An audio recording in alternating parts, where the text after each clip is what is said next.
Hey everyone, this is Raymond Wood at the Raymond Wood podcast. We've got a special edition. We've got a podcast with my friend John Barnes. We're going to be splitting this into 3 sections and 3 different parts. We're going to learn a little bit about John's life before he played football, and we're filming live in Chicago today. The second part is going to be coming from Houston, where we're going to talk about John's career at Liverpool, at Watford, and playing for England as well. And then the third part and the final part is going to be recorded in Los Angeles, which is going to be a phenomenal venue. And we're going to talk a little bit about what John's doing post-football, post his career as a coach and as a player, and what he's up to at the moment. So a big welcome to you, John, onto my podcast. Sorry for being a bit sweaty, it's a bit hot.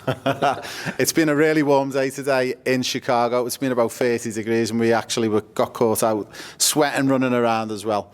Now, John, we've obviously had you in our events over the past couple of days, and one of the interesting things that I discovered about you that I never knew was about your life in Jamaica and growing up in the background of your parents. So could you maybe start from the early days when you first started playing football as a junior? And I love the story about your dad and your dad's background. Well, first of all, it's that at the outset, that is my life before football. There was no life before football. I started playing football when I was 3 years old. Wow. As all kids do. Yeah. I mean, obviously not even thinking about being a professional footballer, but growing up in Jamaica, like growing up anywhere, be it Australia, be it America, be it anywhere, Africa, anywhere you are, people play football. And that's what I did. Particularly, this was, I was born in 1963. So throughout as far back as I can remember, that was what I did. My father was a colonel in the army, and he came to Sandhurst, which is the officer training, British Army officer training, because of course Jamaica was a colony, and anybody from even Australia, when it was a colony, Africa, any country which was a British colony, if you wanted to be an army officer in your own country, you had to come to Sandhurst, because obviously, Jamaica was a colony. So he came to Sandhurst with Andrew Parker Bowles, was his best friend. That's Camilla's husband. Ex-husband, should I say, because of course Camilla is now married to the king. So he was at my mum and dad's wedding. They were classmates at Sandhurst.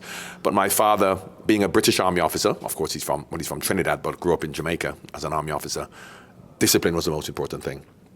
And my father understood that there are going to be hardships, coming from one of the colonies into a camp where you have Winston Churchill and the whole quintessential English gentleman used to go, and you're coming from Jamaica, and you had probably, you had officers from Ghana and from all over. So he knew he had to be disciplined, he had to be determined, he had to be stoic. He also had to show them that he's equally as good as them, if not better. So he volunteered for everything. So my father then became heavyweight boxing champion in Sandhurst, never boxed before. Wow. Played rugby for Sandhurst, never played rugby before, but he then became the fullback. So whatever, and he just volunteered for everything. He actually played football himself for Jamaica, as much as he's an army officer, not professionally, but being an army officer, he had a lot of discipline. So he played football for Jamaica. He then played squash for Jamaica. When he got older, my sister swam for Jamaica. She played squash for Jamaica. My other sister played tennis for Jamaica. So I think you can figure out that I came from a very sporting background. So growing up in Jamaica, sport was everything, but not just sport. It's about the discipline and the attitude necessary for you to be successful in sport. A lot of people are always wondering why a lot of the athletes who come from Jamaica are so successful, and the obvious one is yourself. And then moving a little bit later on, Usain Bolt. Do you think it's down to discipline? Well, of course. Never mind myself, who's a footballer, and talk about Usain Bolt. But before him, there's Asafa Powell, Don Quarry, Merle Notti. The Jamaican sprinters are much more successful than any Jamaican footballer, myself included. Yeah. Because, I came from Jamaica, but was brought up in England since I was 13 years old. But Jamaica always had, from the 70s, a lot of good sprinters. Yeah. Now, they're no different to black Americans. Yeah. Genetically. They're no different to, and there are millions more black Americans. So how can Jamaica, a country of 2.5 million people, produce so many good sprinters? And you can see them in the Olympics throughout, and the girls as well. Shelly-Ann Fraser, they have so many good sprinters because they have the support. Yeah. When I was growing up in Jamaica, and this is not just something new, when I grew up in Jamaica, if you could sprint, you were running in the National Stadium in front of 40,000 people at the age of 9 and 10. That's crazy. Because they supported it. Because obviously you don't need anything to be able to run, so you can sprint. But it is well supported, and it's well funded, and they're well trained. So I always say, if Africa had that funding and that support, then of course you'd have lots of black sprinters from Africa. There are hundreds of millions. But of course they don't. Whereas in Jamaica, it is a culture. Yeah. And the culture starts from when you're young. And it's not just about your physical ability, it's about the training that you get, because Jamaica is not a rich country, so they don't, give you lots of money. But the interesting thing about that is what from the 70s, a lot of the Jamaican athletes used to come up to America to university when they're 16, 17, 18, go to American universities. Yes, they're running for Jamaica, but they came to America to be trained and to be developed. Since Usain Bolt's time, probably about 15 years ago, they started to not come to America. They started to train in Jamaica because they understood that the qualities necessary, the training, attitudes, and the food and the nutrition, and the information, you don't have to come to America to get that. You can get that anywhere. And I suppose if you talk about what you're doing in Australia and here, you don't need to go to Europe initially if you're young to be able to develop in the same way. So that is why the Jamaican sprinters, ever since the 70s and 80s, were always able to compete. Yeah. Just touching on a little bit more as well with the whole DNA and the makeup. One of the studies and researches I done at Loughborough University when I was at Leicester, it was really interesting that we actually discovered that 82% of white Europeans have fast twitch fibres as well. And it was really crazy to read that. And then I was thinking, well, if there's a lot of white European backgrounds have got it, why aren't they doing so well in athletics? But then you look at Jonathan Edwards, who was the triple jumper. Yeah. His records will never be beat, I don't think. No, absolutely. It's a cultural thing because, of course, you have to go through it. And interestingly, it is not just from a racial perspective, because if you look at black East Africans to black West Africans, Jamaicans, Americans are West Africans. In the slave trade, that's where they came from to go to America and Jamaica and the New World in the Caribbean. Yeah. And they're genetically, as much as they have the same color, they're different to the East Africans. Yeah. So if you look at the East Africans, they're better long-distance runners. Yeah. Ethiopians, Tanzanians, Kenyans, because as much as they're both black from a racial perspective, genetically, they're different. Yeah. So therefore, you don't get many black Ethiopian sprinters and black Kenyan sprinters. And of course, the black Americans are from West Africa, so therefore they're a different body type. So genetics does play a big part in it. But once again, unless you're going to be able to put those genetics to good use in terms of not just the information in terms of how to train and what to eat, you also have to have an environment which encourages you to train, to do, because of course, from a genetics point of view, you don't have those genetics that you can just run. You have to then put the work in. You got to put the work in. And again, I think that all goes back to that discipline, doesn't it? And having that structure. So let's talk about, you've said you were 3 years of age, you started kicking your first ball. Who was your first influence? Was it an uncle and aunt? Was it your dad? Was it mum? Was it cousins? Absolutely my dad. Absolutely my father, because my father always, because he's very sporty. I mean, he's a colonel in the army, so first of all, discipline is important. Yeah. And secondly, from a sporting perspective, interestingly, I swam competitively from the age of 7. We used to swim in Miami. My sisters used to come and swim internationally, and I came to swim in Miami on the 10s when I was 9 years old from Jamaica in an international meet for my swim club, Marlin. But what used to happen when I got to, I've always played lots of sport, but we lived near the stadium pool in Jamaica. We used to walk to go to training every day, swimming practice every day. And every now and again I'll stop off to play football. And my dad said, if you're not going to take this seriously and not go to swimming practice every day, because you could always play football at other times, he said, stop swimming. So my dad always said, unless you're going to do it with authenticity in terms of putting the effort in. So he wanted me to go to training every day. And because every now and again I'd stop off and play football with my friends, he said, stop swimming. Yeah. So my dad always said, whatever you're going to do, you give it 100% commitment. What was your stroke at swimming? Was the one particular breaststroke, and that was your preferred? Yeah, breaststroke was what I did. My sister did IM, she did backstroke freestyle, butterfly. She did the individual medley. She was very good. And once again, because sport generally, or just not just sport, but in terms of education, you put your mind to it, you can do it. My sister then didn't take up squash till she was like 20. Yeah. And then at 25, she was playing squash for Jamaica. So and she was a good squash player, but she worked really hard. And my dad always said, whatever you're going to do, you have to work really hard at it.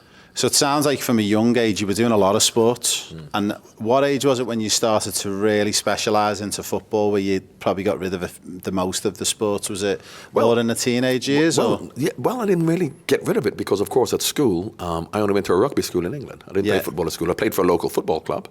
But I played rugby at school only. So then I played rugby for London schools. We had London school trials because I could run. So I'm playing rugby up until the age of 15. That's when I gave up. Because in Australia, when you get to 15, 16, you get those big boys who want to really hurt you. I was a good runner. I could pass. I could move. But then all of a sudden in these trials, these boys were trying to kill me. You get a few of those Kiwis coming after you. I played cricket. I played at Middlesex when I was 13, 14. Yeah. So as much as I played football, because I wasn't concentrating on being a professional footballer. That's my favourite sport, so I loved it. But I played cricket because I loved it. I played rugby. I played table tennis. I played squash. I played all sports. And I didn't know I was going to be a professional footballer until I was 16 and a half, and I became one at 17. So I wasn't then thinking at 13, 14, 15, I'm not going to concentrate on other sports. I played sports because I loved playing sports, but football was always the easier and the more accessible sport. More natural, It's really, this as well, it's very political and topical on early specialisation and doing a mix. And what we discovered in the Premier League and the English FA when we worked on this EPPP project, and it was through Loughborough Uni, we actually discovered that doing a multiple set of sports at a young age, all the way through up until teenage years, actually built up what was called a foundational base. And the foundational base was building up agility, balance, coordination and speed. And we actually discovered as well something that was really, really interesting. To be able to create fast twitch fibres, you need to build up a base of slow twitch fibres first. And then on top, your fast twitch fibres grows and develops. So it's really interesting to see that you, within that case, sort of like doing all those foundations, you were doing a lot of different sports, swimming, you know, you said you were doing rugby, and football wasn't really specialised until you were 16. Yeah, but the thing about it is that because, of course, you look at the correlation and the crossover between sports as much as you don't think. Because, for example, for goalkeepers, you look at footwork. Now, if you look at the way tennis players play tennis, they never cross their legs when they run across. They move sideways, as goalkeepers do. Yeah. So you have and boxers. Yeah. So therefore, and as much as even when I did box as well, till they started to hit me too hard. I went to boxing training and I love boxing. I was a really good boxer, and I love training with my friends. I played at the YMCA, but every time there was a boxing event to box somebody you didn't know, I said, I'm not interested in that. Yeah. But the footwork involved. So therefore, and this is not, I mean, now they're teaching you how to do it, and they're telling you that specifically this is what you do. But when you learn it by just doing it with a boxing coach, for example, I'm not thinking about my footwork for football, but it comes naturally. You know, you don't cross your legs in football either. You know, you move sideways. So all of these sports helps you in football because, of course, there are different dynamics, changing, you know, angle, changing directions. I play a lot of squash where you got to come forward, you got to come back to the middle, you move sideways, you move in and out, you move. So of course, now in football, they teach you all of this specifically for football. Yeah. But a lot of other sports gives you an idea for football in terms of the movements that you have to make subconsciously without even thinking about it. Without even thinking about it. So we move on a little bit as you get more into closer to your teens. At what age was it when you first had that first experience of going overseas and leaving Jamaica? Was it 12, 11? Well, I was going, as I said, we were going to Miami. Jamaica's an hour from Miami. So I know family and lots of Jamaicans go up there. So I was going to Miami, you know, very regularly, three times a year. We swam there, played football in Miami when I was younger, because in Miami they've got a big Hispanic population, so they always played football. So even when I was young, you know, I'd go up and play football. But of course, I then came to England when I was 12, 13 years old, permanently to emigrate. But before then, America, we didn't go anywhere else really because our cousins in Miami, so we didn't really go around.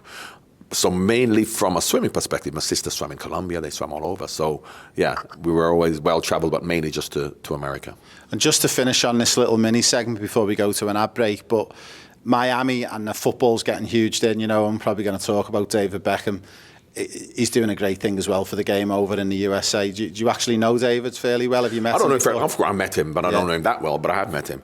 But, you know, like anything else, football has been around for a long time. A long time. You know, as I said, at his born in 63, by the early 70s I was coming to Miami. A friend of mine was coaching in Miami back then, and I used to come even when I was 11 and 12 years old, playing Miami Classics against the teams from Miami, from Jamaica. So, you know, as much as we're thinking that this is new, this has been around for a long time, it's much more professional, it's much more organized, it's better funded. But even back then, we were coming up to Miami to play football matches back then in the early 70s. Yeah, I mean, we had Pele, didn't we go there? Was it in the 70s? Of course, Pele came, Franz Beckenbauer, Johan Cruyff, they all came. So we've had big superstars. I mean, but then what you didn't have is that many local players playing. They brought the superstars over, whereas now you have loads of local players. The one thing I would say about that, though, is, and which could really help America to grow even more, is if they, you know, stop viewing it as a middle-class sport. Yeah. You know, if you get the athletes who are playing American football, baseball, basketball, the real athletes, and they play soccer, because, of course, the best athletes in England and wherever, I'm not talking about specifically for boxing or sprinting, but just athletics generally,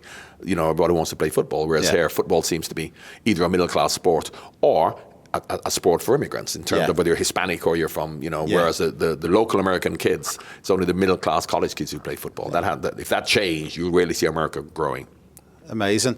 A big thank you, John. We're going to go to our first ad break, but when we come back, we're going to do a little bit of magic. We're going to leave Chicago and we're going to skip all the way across to Houston, and we'll come back with our second part where we're going to talk about John's life, signing and playing professional football at Watford, moving on to Liverpool, and a little bit about England. Watch this space, listen to the advertisements, and we'll be back in a few minutes. And it won't be as sweaty in Houston, although it's hotter. Thanks, John, and thanks everyone for listening in. We are super excited. The Professional Player Pathway book is finally here. It's just launched. You can now purchase this book. If you want to learn what it takes to make it as a professional football player, if you've got a son or daughter who's aged between 7 and 8 all the way up to 23, this has got the 7 pillars and the 7 secrets on how to make it in the Premier League, in La Liga, in the top leagues around Europe. The project that I worked on, the Premier League and the FA, spent £1.6 billion to date on this project. It produced players like Lauren James of Chelsea, Jude Bellingham of Real Madrid, Trent Alexander-Arnold of Liverpool, and many, many more. Guys, if you want to make it as a pro, the Professional Player Pathway book is the book for you. Hi everyone, we're back from our ad break. It's the second part of the podcast with John Barnes. Now, thank you to Modern Technology. We've just come all the way from Chicago. We're now magically in Houston. Welcome back, John. Thank you very much. Equally as hot, but not as sweaty. Now, we're going to speak to John about his illustrious Liverpool career and how he first heard about getting the opportunity to sign for Liverpool. But obviously, you spoke to us about your career at Watford and then going into Liverpool. So if you can explain a little bit about the background and the amount of time that you spent at Watford, and then obviously when that first opportunity come to come for Liverpool. Well, I was at Watford for 6 years, and this wasn't the first opportunity I had to leave Watford because, of course, I'd been there for 6 years. I'd been playing for England for 3-4 years before I even went to Liverpool. The goal against Brazil was when I was 20 years old, and I had another 3 years at Watford. So in between then, I'm sure that opportunities, AC Milan may have been interested in other clubs, but I stayed at Watford for 6 years. And Graham Taylor's the one who actually said to me, you are going to go to Liverpool. Because he said, that's the right club for you. The time is now right for you to go. You've done your apprenticeship, if you like, because now what happens in football is that the young player plays well for 1 year at a decent club, and then he costs £80 million and goes to a club and he sees inconsistency because he's not shown he's at a level of consistency over a period of time, which will then warrant you coming to a big club to know that you're going to hit the ground running, you're going to do well, and you're going to be consistent. Peter Beardsley was at Newcastle for 6 years. John Aldridge was away at Oxford and Newport for 6, 7, 8 years before he even came to Liverpool. So back then, clubs really did their homework on you to know, yes, you're a good player, but can you prove year in, year out that you can do this? And that's when Graham Taylor actually came to me and he said, Liverpool have come in for you and you're going to go to Liverpool. They came in January 1987 because then you could have gone at any time. There's no transfer window. But he said that, okay, you're going to go at the end of the season. You're not going to go to Liverpool now because, and he's right, and I still believe it, that mid-season is not a time for you to go to a club because you have to bed in new culture, new system, new teammates. You've got to get used to the tactics. So it's always good to go at the start of the season where you can have a good pre-season, physically, mentally, getting used to the players, getting used to the system, the tactics. So I then went to Liverpool at the beginning of '87, and Peter Beardsley came at the same time as me. About a week later, he was the most expensive player. So it was a bit of a change for Liverpool because Russian had gone to Juventus, Kenny had retired. So it was really, me and Peter and John Aldridge really were to replace those two. To try and replace them. So you went to Liverpool in '87. And that first pre-season, what was it like when you first hit the training grounds with joining all the new Liverpool players? And was you nervous? Was you confident? Was there any players who really stood out to you? Well, as I said, I've been playing football for 6 years. I've been playing for England for 3 years. I've been playing in the England squad with Liverpool players. So I wasn't obviously apprehensive, but I wasn't nervous because I knew my preparation was such for the last 6 years that I was able to play. I was able to perform, and I played against Liverpool many times. So while there's a bit of apprehension, there wasn't any nerves. And obviously, I felt that these Liverpool, but I know the Liverpool players. And individually, Rush and Dalglish, but they weren't there anymore. But the Liverpool team were still the best team, which was amazing to me because if you look at them individually, apart from obviously Rush and Dalglish, the rest of them, the Ronnie Whelans and the Steve McMahons and the Stevie Nichols, Alan Hansen was special. But, Jim Beglin, it was like, well, they're not superstar players. How come they're the best team in Europe? And it really was the Liverpool way. Yeah. And then I got into learning the Liverpool way, which came from Bill Shankly through to Bob Page to Joe Fagan to Kenny, and just learning about the Liverpool way. So therefore, as much as I was a better and more even senior player than a lot of Liverpool players in terms of my experience and the fact that I'm playing for England, I had to learn from them the Liverpool way. And that's what Liverpool did. They looked at players who they thought could fit into the Liverpool way. I came from Watford, which is a long ball team. So how can I play the way Liverpool played that from the back? But they saw something in me that I didn't even know I had in myself. Because that's what they do. They don't coach you, but they look at you and they watch you playing for your club and they say, you can fit into what we want without you even knowing it yourself. Because when you get to Liverpool, they don't coach you. You just have to absorb the Liverpool way by learning from what you see from the players who've been there before and done it.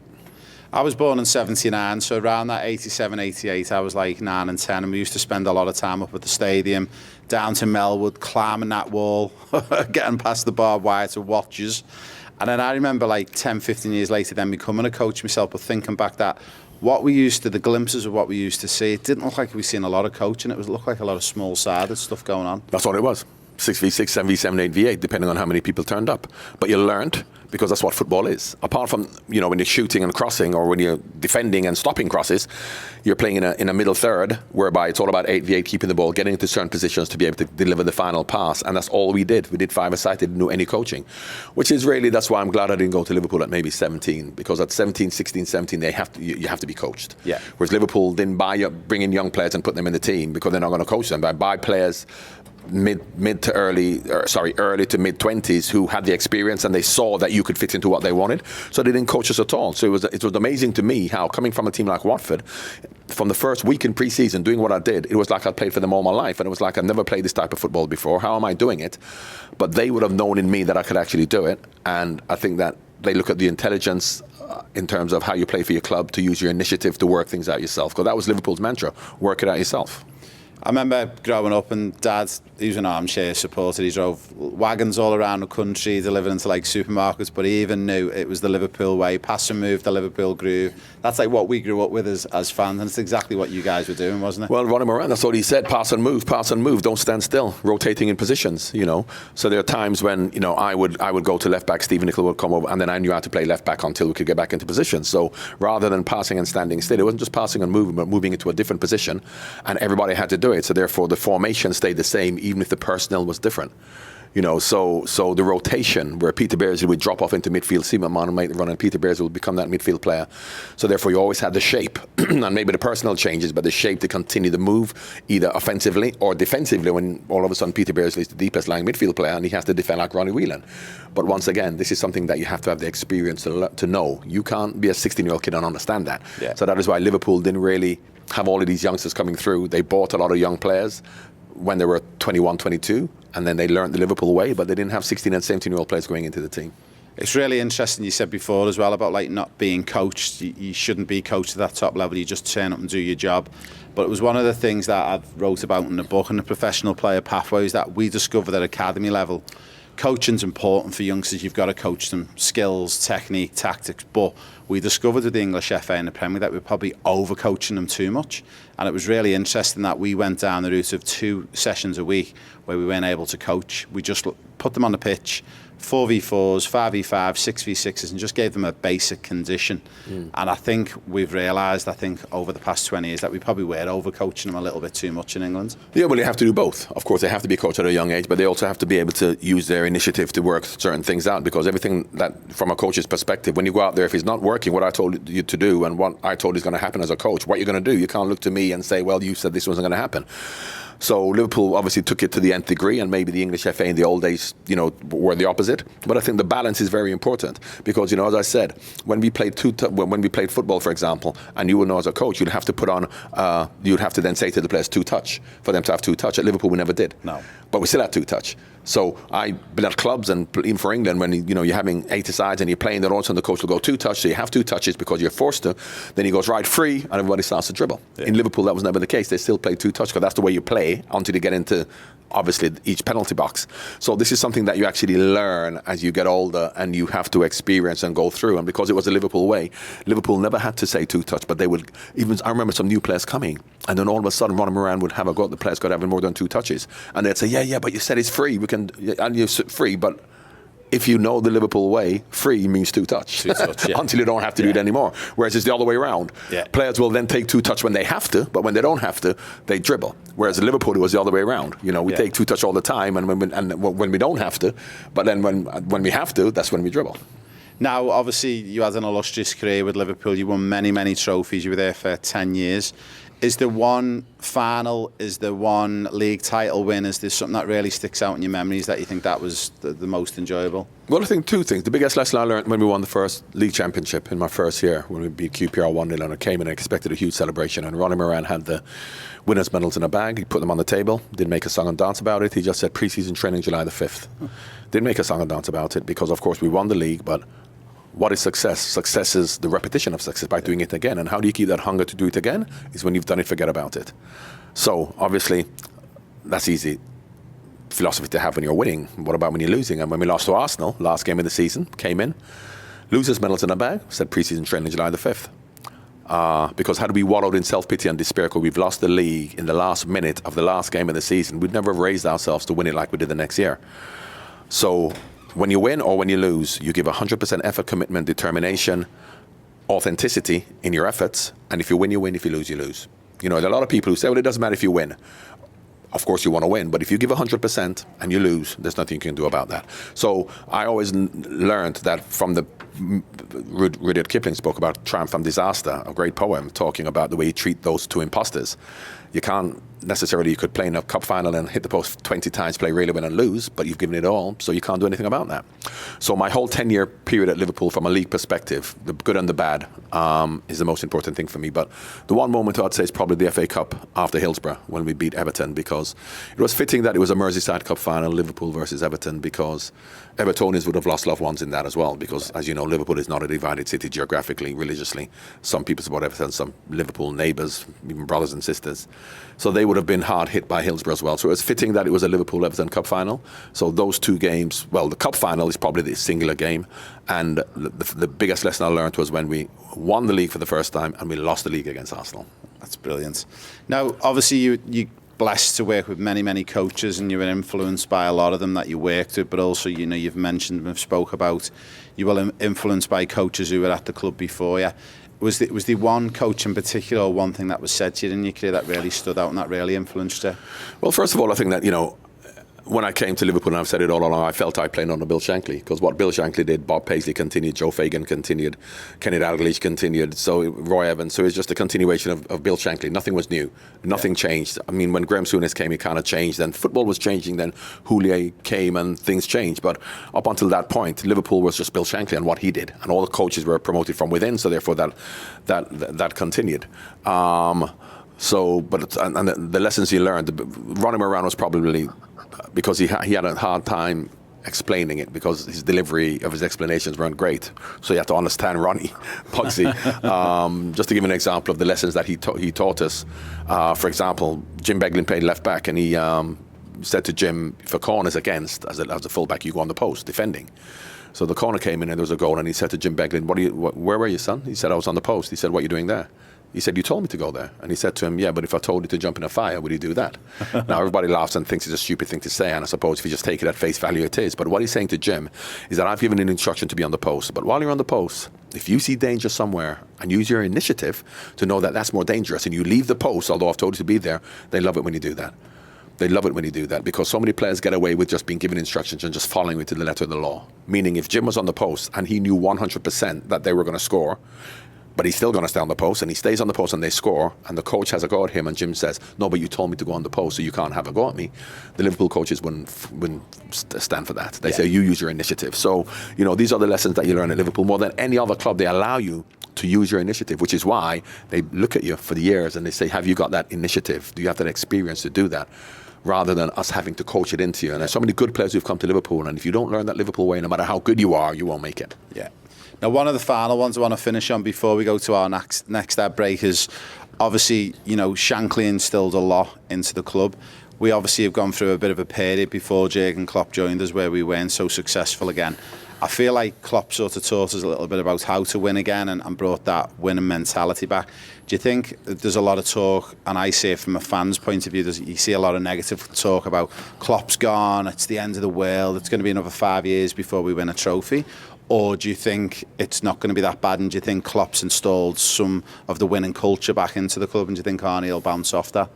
Absolutely. I mean, Bill Shankly, after Bill Shankly left, Bob Paisley took over, and he was infinitely more successful than Bill Shankly.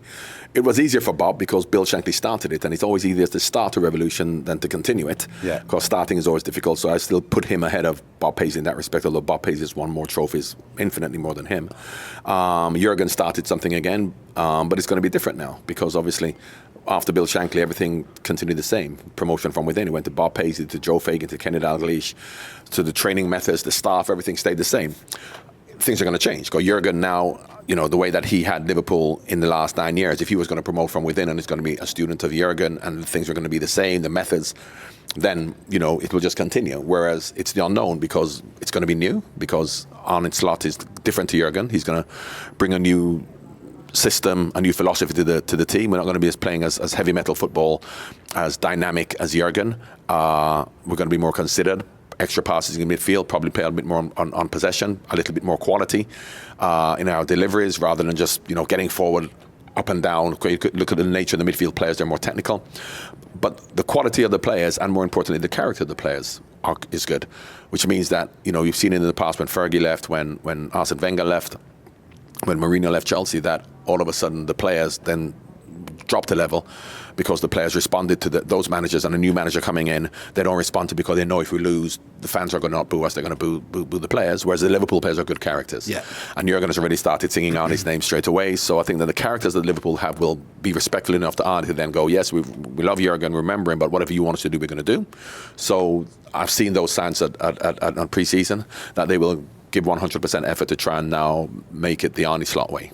Your opinion for the season ahead? Do you think they've got enough to get that Champions League place again? Oh, absolutely, to get a Champions League place. Yeah, I mean, I think it's between, once again, the top three: Man City, Arsenal, and Liverpool. I think Liverpool would be more consistent than we were last year. We had a lot of injuries and a few new players, so I think we'll be pushing. But I have no doubt we'll definitely be in the top four. Amazing. Now, we're about to go to our next ad break, and through the magic of technology, we're going to magically fly all the way from Houston to LA. Once we pick up our final little section of this podcast, we're going to speak to John about post-playing, coaching, and then also what he's doing in television and currently what he's up to. Watch this ad break, and we'll be back with you very soon. Would you like to make it as a professional footballer? My friend Ray Wood has written this amazing book, The Pro Player Pathway, that gives you the secret to becoming a professional. Hi everyone, welcome back to the final segment of this podcast with John Barnes. Now, we've been in 2 cities, and through the magic of technology, we've just travelled from Houston all the way to Los Angeles. John, welcome back. Safe travels from Houston. Sweaty again. Sweaty again. The temperature in the US at the moment, it's summertime here. It's been really, really hot. Now, we've spoke a little bit about your career before you made it as a pro. We've spoken a little bit about Watford, Liverpool and England. We want to talk a little bit now for our listeners out there who know you and who don't know you. What happens once you finished up at Charlton, I believe it was, and then how did you decide to do your coaching badges, and was that something that you really aspired to do? Well, of course, straight after I left Charlton, I became a coach. I'd just done my B badge, but of course, Kenny then phoned me, Kenny Dalglish, and said, would I like to come as head coach of Celtic? So while I didn't finish all my badges, the opportunity came, so I jumped at it, because of course I had been influenced by, first of all, Graham Taylor, in the way that he approached football in terms of his, and we spoke about it earlier, his ability to understand tactics, systems, player position, regardless of you as an individual. How do you interact with the team by understanding the direction that players have to go in a real coaching environment? Obviously from Liverpool, we didn't do any coaching, as you know, but so I kind of like married the both, because all my thoughts on football was understanding how you want your team to play and then getting players to fit into that system. Football at that time, this was 1999, it was just about getting the best players. So when I went to Celtic and tried to implement a style and a system that's, and then get to the players to understand each position has a requirement in relation to the other positions, football back then was about, let's just get good players and go and play. So that didn't work out. Then I coached the Jamaica national team very successfully. We never lost one game. We had 13 games, won 11, drew 2. But politics in Caribbean football, as it was, meant that I didn't continue with that. But I've always loved coaching, and that's what I wanted to do. At the same time, I was also doing in the media. I worked in Sky, I worked in ITV at the time in football. So I've been doing that a lot. And of course, in the last couple of years, I've been an ambassador for Liverpool. But before that, I was always doing a lot of work for Liverpool, not as a full-time ambassador, but now that's really what takes up most of my time, ambassadorial work for Liverpool. When you said you'd done your B licence when you were at Charlton, but then obviously I take it you went on under your A licence eventually? Well, no, I didn't, because by the time I was then coaching, and then I went to Celtic, then I went straight to Jamaica. So by the time that finished, I just went into the media, so I didn't continue in the coaching. How did you find it, the transition from being one of the superstar players over that prior decade to all of a sudden then at the helm of one of the biggest clubs? Was it an easy transition, or was it hard? Or? Well, it was very hard because, of course, first of all, I am not from Scotland, and of course the Celtic Rangers situation whereby they like their own, and of course Rangers were the better team at that particular time. They were spending lots of money, and we weren't. So I actually had a fairly successful. I had quite a good win percentage at Celtic. My win percentage at Celtic was 65%. Steven Gerrard, who had a fantastic time at Rangers, his win percentage at Rangers was 63% over the 4 years. So once you have a perception as to what's failure and what's success, that didn't work out. But I didn't find the transition particularly hard because I've always thought about coaching and thought that way when I played football anyway, in terms of how the team performs. But unfortunately, when people have a misconception of you, then, in many respects, you are beholden to other people rather than just yourself. Now, obviously, we've got a lot of parents on our programmes. A lot of them in Australia and the USA are actual coaches and aspiring coaches. Was there a challenging moment that you can think back to when you was coaching, whether it be at Charlton or Celtic or Jamaica, and how did you overcome that challenge? Well, challenging moments for me at Celtic, where you're playing with, or you're coaching and managing international players with big egos, is different to you're coaching an under-12 team in Australia. Yeah. Because I'm sure those under-12 kids will be much more receptive to their coaches than superstars at Celtic. So of course the challenge for me was the fact that I hadn't coached before, and I've just recently retired, and I'm at a huge club, and a lot of people felt, well, you shouldn't be here because you haven't been through the system, you haven't done any coaching before. So those were the challenges, the perception people had of me. And of course you see that now throughout Premier League football, because as I said, apart from Jurgen Klopp, Pep Guardiola, and now Mikel Arteta, every manager has a challenge because the players seem to be more powerful than the managers. Yeah. So until that situation is going to be reversed, whereby the managers are now given the respect by the fans and the players, which happens more in England than other countries, it's always going to be difficult for managers. So then rolling on to punditry work, so you said that obviously, I can remember, you worked on Sky, you've worked on ITV. Was that really enjoyable for you, and was that something that you really embraced, or is it a really difficult role? What's it like being on the TV? That's an easy role. It's an easy role. It's an easy role because all you have to do is talk about what you see, talk about football, and what you do as a pundit is you always, after the event, say what should have been done. Yeah. As a coach, you've got to say all of that before, because of course, as a pundit, you look at a game, he's in a bad position, it's a wrong goal, mistimed tackle, whatever, bad position. After, you can say that because you can see it. If you understand football, it's easy to do that. Yeah. Whereas from a coaching perspective, you have to do all of that before the game and let people know what they have to do. So I found punditry very easy, and I still do. But I would still love to coach because that's what we want to do. But punditry is a way of keeping involved in football. But no, it's not a difficult thing at all.